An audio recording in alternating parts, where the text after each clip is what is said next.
Welcome back to Worth the Effort Woodworking, our annual shop tour slash state of the channel address.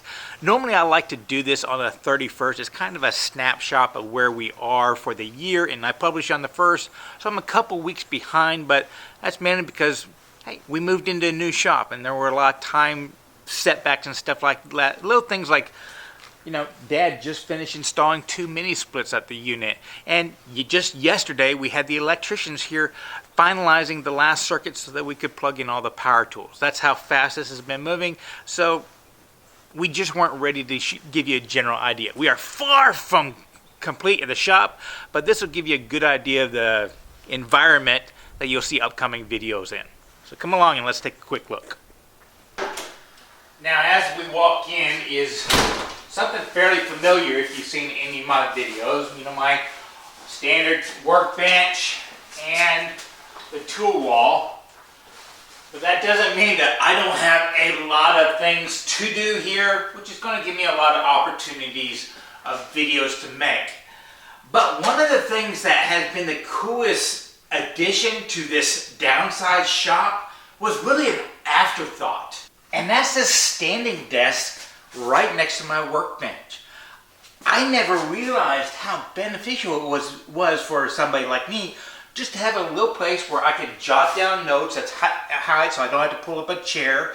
I've got my iPad and a keyboard set up, so I'm constantly answering emails and stuff like that. I can update the website right here over just that little section. It's not a full-blown computer setup. It's just a place to jot down notes and do minor stuff. This has been a real luxury, and I'm kind of committing myself not to put any woodworking stuff here.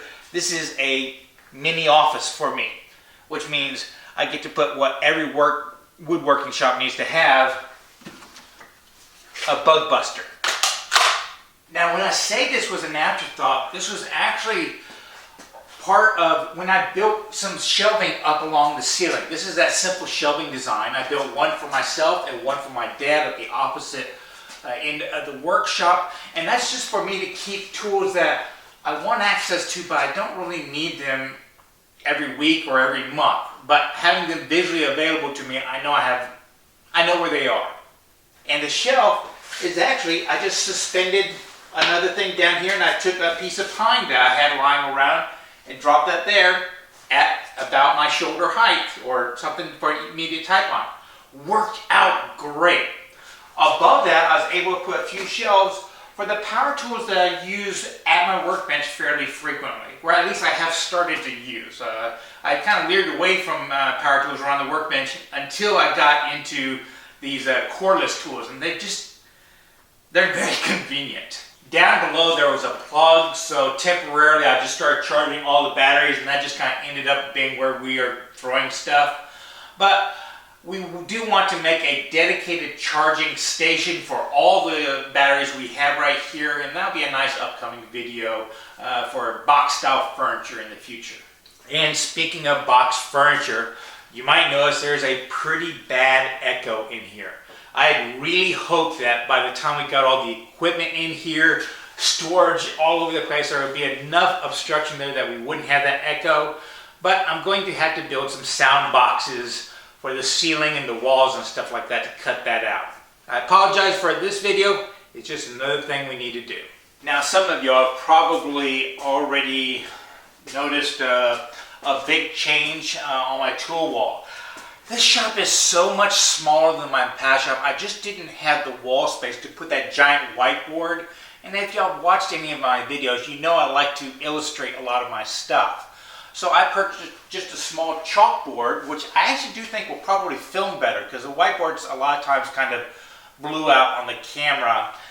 And I put it there. It just meant I had to reorganize where a lot of my tools was, and some of the tool racks I moved off of it. But it seems to be working out just fine. Now, moving in with my dad, I kind of knew it would be kind of an odd couple situation, and y'all have seen my videos.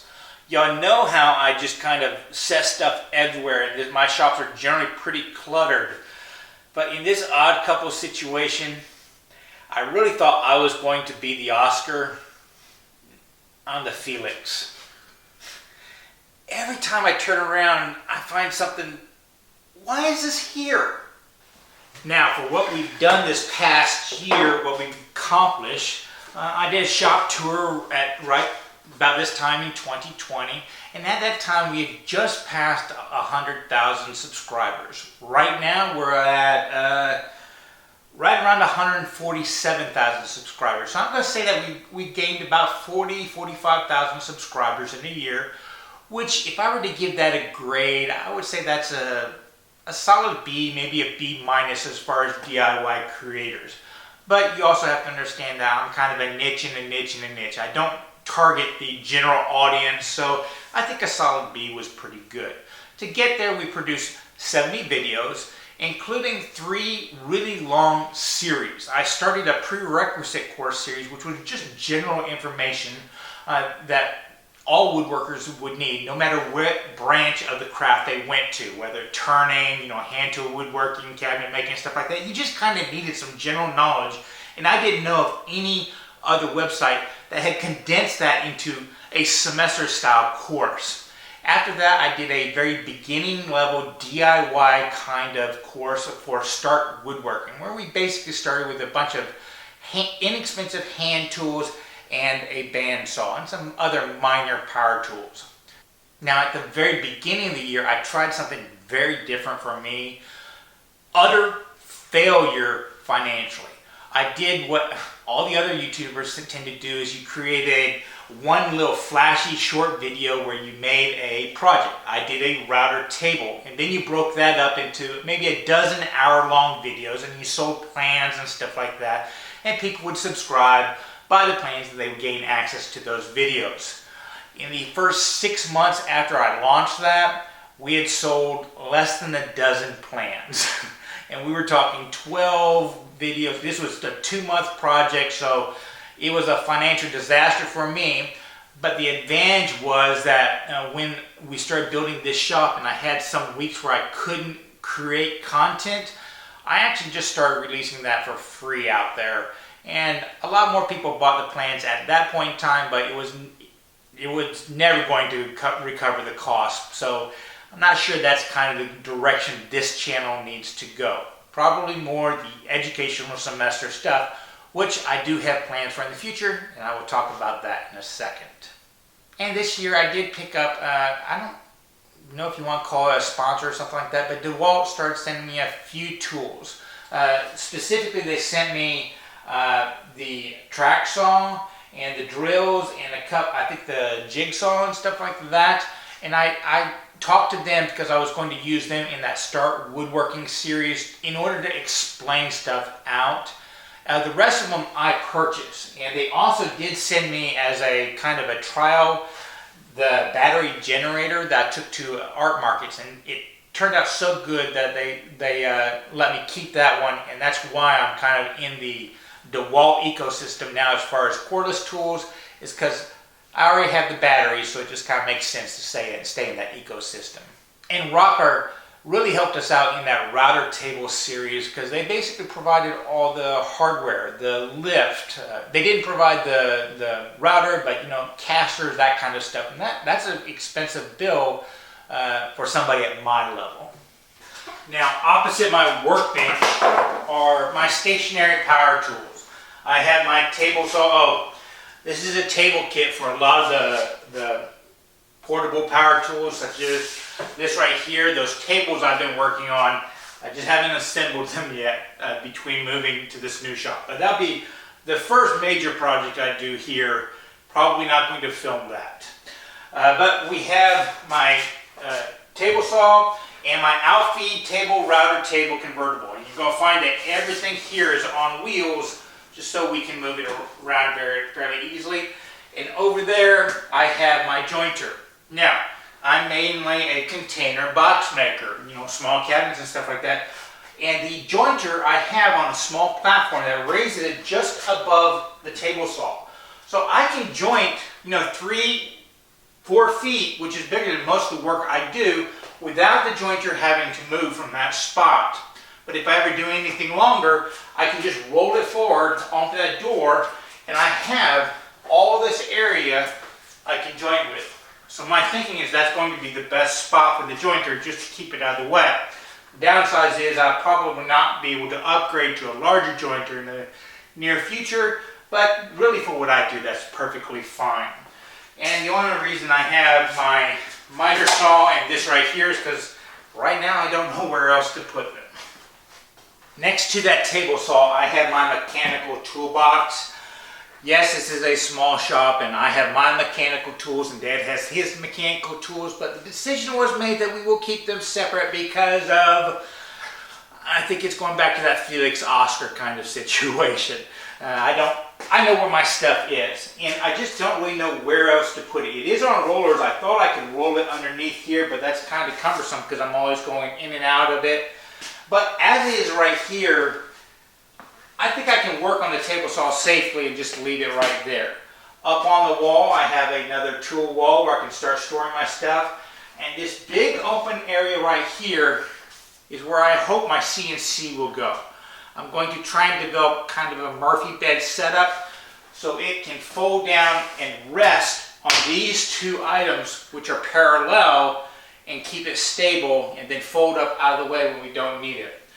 Now, I have thought about getting rid of the CNC because basically all I really use it for is letter carving and stuff like that, and it does speed up some of my production box work. But Dad is going to get into toy making. That's where an area he wants to go, so he wants to explore using these tools and that CNC even more, so we're going to hang on to it for now. Working our way over, we have a giant slop sink and then the bandsaw, and that kind of is the dividing line between a lot of the turning stuff and Dad's stuff and my stuff.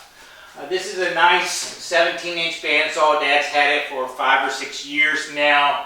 Because it's a lot nicer than the jet I have, we have put my jet back in this back corner of our storage area in case we need it in the future. It's not really worth selling because you're not going to get that much and then you have to pay too much to replace it if you ever did need it.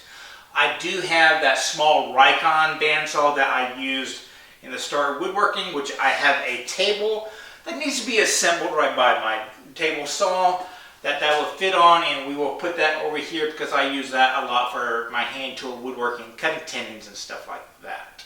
Across from the bandsaw is kind of the secret of how we are going to be able to do this one. Dad is mainly a wood turner who's wanting to venture into flat work to make toys and stuff like that to sell at art markets.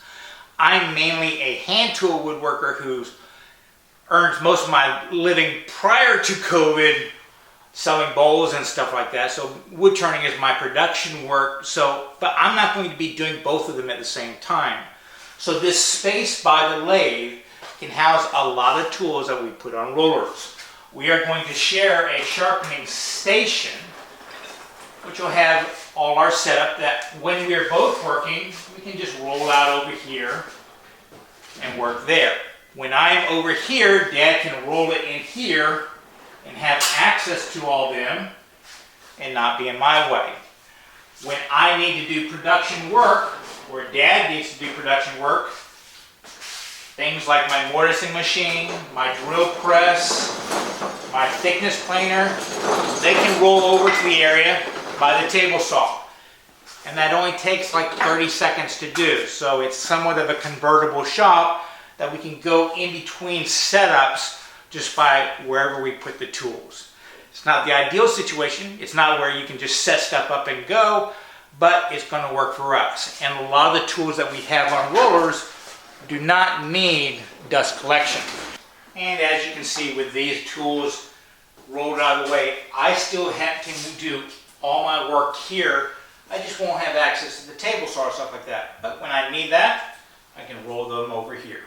But with everything rolled out of the turning area, as you can see, we have quite a bit of distance. I can be doing my production work here.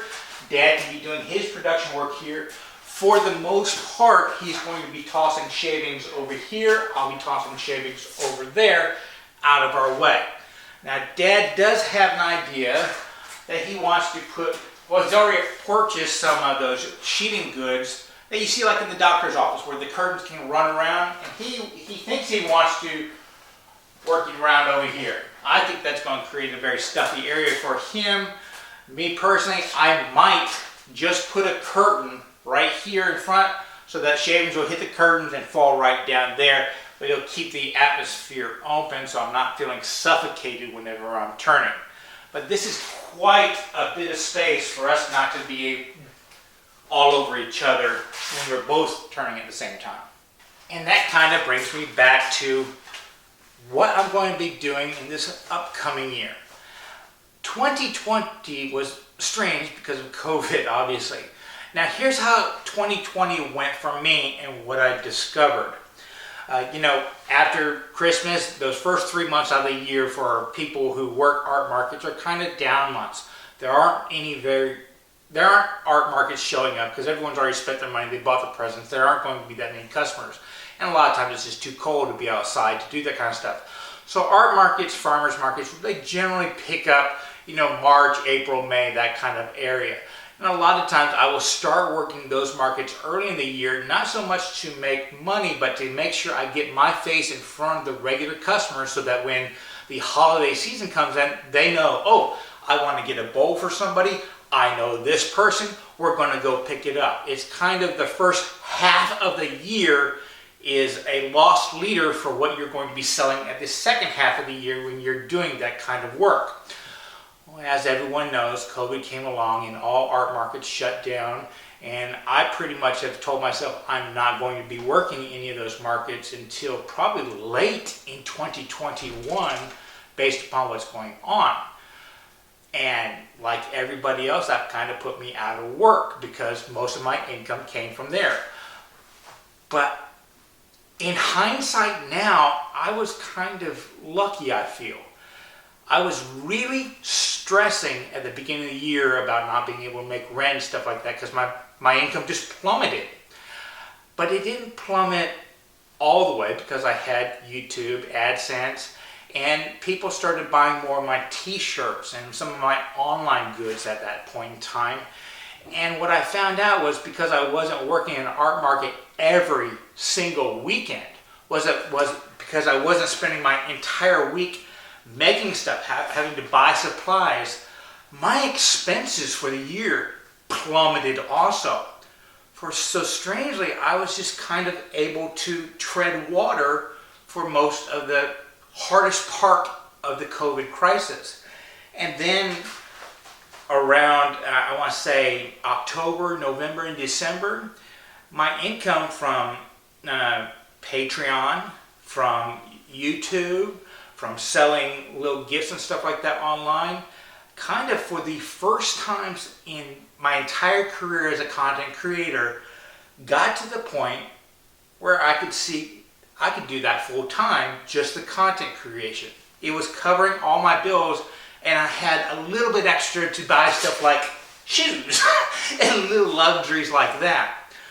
So I'm going to continue to work art markets and stuff like that, but I'm going to be a little bit more selective in the future, and I know that I'm not going to be able to work any for the first 3 quarters of this year. So this is a perfect opportunity for me to take my materials upscale a little bit and be a little bit more refined of where I go. And I basically have 9 months to develop that reputation via content. So a lot of my art side videos I can now take up market. And as such, I'm also going to return to my roots in that in the educational series I did, I started with a prerequisite course, then a general DIY kind of woodworking course, and I kind of thought the prerequisite was like a freshman level course, and the general DIY was kind of like a sophomore level course. So now I'm going to start working on a sophomore level wood turning course. And that's going to be the very first thing I'm doing this year as far as educational series, and I'll probably start that in a few weeks, starting at the very beginning and working our way up.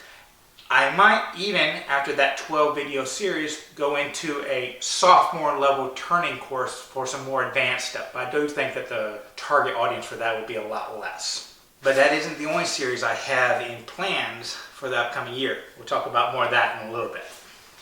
Now, Dad's side of the shop is more dedicated to wood turning, and he has his robust setup. We haven't been able to turn anything yet on it. We just got the power run to the wall yesterday. When we plugged it in, it's running backwards. So we got to work on that one. But he's got it set up where the way he thinks we want it. And both of us are saying this is kind of morphing. It's going to change over time. Me personally, I can almost guarantee you that his tool wall is going to change quite a bit because he's not a mechanic. But he does have it set up really nice with magnets all along, so nothing's ever permanently in one spot. He can just pop it on, and he can at any point in time just grab all these, put them in his wrench shelf, and when he's turning here, just turn around and put the turning tool he's using there to keep it all organized. I think it's pretty clever doing it that way. So while it's set up for a machinist right now, it can morph at any time he wants. And he, instead of having that little standing desk, he did want his toolbox here that's full of all these drawers and stuff like that, organized however he organizes stuff. Up above, he has the same exact storage shelves for stuff that he doesn't use that often, but one cool thing. These speakers. We had these speakers when I was a kid living in Arlington, and around 18 or 19 when my parents moved out. Dad just said, here, take them, and I've been lugging them around for 30 years. They had completely fallen apart, the cases were off and stuff like that. I'd never even plugged, I didn't know if they worked, but when they were in Arlington House as a teenager, I know I could shake the windows of the place. Dad took them back, put them back together, put them on, and we now have opera most of the time. Why does he listen to opera? I'm Felix, he's Oscar. Why is he listening to opera?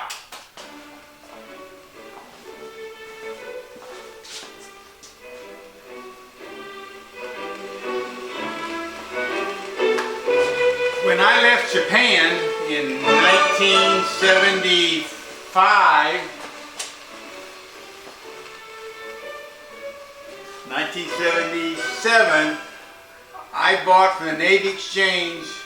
The best speakers I could get were Bose. And we hauled them around and used them. And in this last year, I had to replace my receiver, audio receiver from the in-house, so I kept the one I had, which is this one.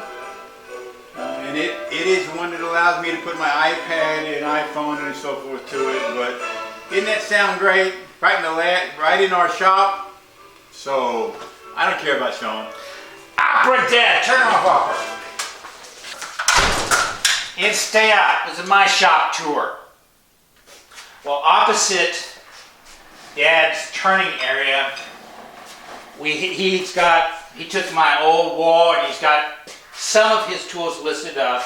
Temporarily got the bandsaw here. I really don't know what we're going to do with the mini lathe. And he's got his mechanics tool set up here. But he's also got his own little workbench. We've been dragging around these iron legs forever. And we built a little workbench right here so he can have a little craft station. Eventually, when he's doing all the tools and stuff like that, he wants to be able to sit in front of the window and just do the work here. So we might even build an extension wing for a table right here that'll stay out of everybody's way. Which brings us out to a storage hallway. Now originally this idea was this was just going to be like a porch with an overhang where we could just store some rough lumber and stuff like that. But then we realized it wouldn't be that much money to go ahead and enclose it and just make it a nice storage room. When you walk out right here, I'm just keeping my tall storage stuff right here. This is a disaster right now as we're still unpacking, moving in. So eventually this will just be where I store a lot of my maple goods and rough lumber. I did build a little iron pipe rack with a safety thing right here. And just right next to that, you can see I've got my clamp rack, or well, probably where they'll be in. The key thing though, the big thing is the storage system I built behind us. We have basically a 25-foot hallway, about 8 feet across.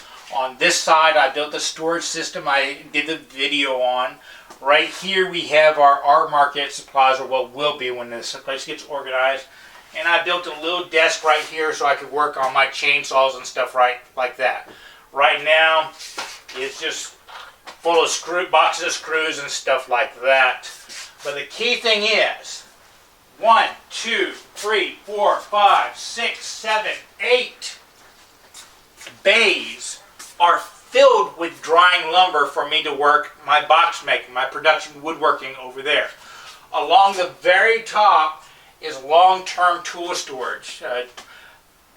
Us combining shops, we had some duplicates. I have some things like compressors and motors that I might want to use in the future. I just don't want to throw away.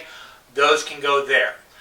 On this side over here, we have a couple of storage units for Dad's stuff. An extra cabinet right here. We do have a cabinet on the inside that's full of all our finishing goods and stuff like that. This is just one for Dad to use. And then we have a cyclone set up right here, a Clearview cyclone, one of the original MDF ones that we're going to have to pipe out. Another future project. And Dad had a very nice air compressor, which he has an idea for a pretty cool drying system using copper pipes that just run up and down, up and down, up and down, and then go out. And he wants to plumb not only the front so that we can air up tires and stuff like that, but his entire station with air. Behind these two setups, I am going to be putting in a hardware station. And I've been collecting jars for years that I keep all my screws in. Yeah, I know Granddad used to screw the lids up and then just screw them. I'm just going to be able to shelf, but I kind of like having it in jars because I can see what I'm looking for. And then towards the back, I'm keeping some power tools that I don't use very often, but I do think are necessary for what I'm doing. Stuff like the drum sander. It did have wings, but those got damaged in the move, which remove them meant that I could actually store it back here because it could make it through the door now. And other things like a scroll saw, an engine hoist, my bandsaw, my miter saw rolling stand, that kind of stuff. But basically this back section is always going to be a mess. And then out the very back door, which we still have to install, are the timber frame stairs leading down to the unfinished storage shed, which is how I kept all our lawn gear out of the shop. Which brings us now back inside in our discussion of where we're going with this channel in 2021. And in my mind, 2021 is going to be a transition year, not only for this channel, but for the country as a whole. Because, you know, towards the end of the year, we can start coming back to normal life. And since I'm still locked up and I can't work art markets or really teach classes or anything like that, I want to take this time to set up what I want to happen in 2022 and the future. And I look out right now, granted everything changes, and in 5 years I could really see myself buying maybe an acre or two of land and beginning to build. Well, there was Suzanne Susanka wrote a bunch of books on the living small. I'm not talking tiny homes, I'm talking just smaller homes, and a lot of the communities that are developing around where people will have, you know, a dozen small homes, a nice community living area, and resources like that. I could really see spending maybe 5 or 10 years building a small home a year, different style. Maybe one year do an A-frame and then decorate that out with all the furniture inside it. The next year doing a craftsman style, Art Nouveau style, whatever.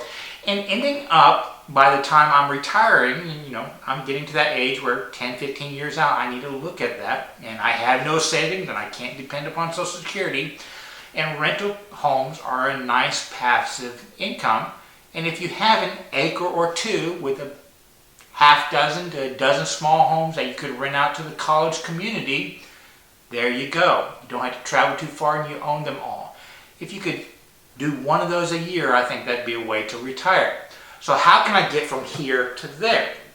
Well, I do think teaching live classes is in my future, whether it be on the symposium circuit or dedicated woodworking schools where people will go for like a week at a time. And it's probably going to be in the turning world, which makes sense for me spending a good portion of the year developing a semester on turning basics and maybe an advanced course of turning exploration.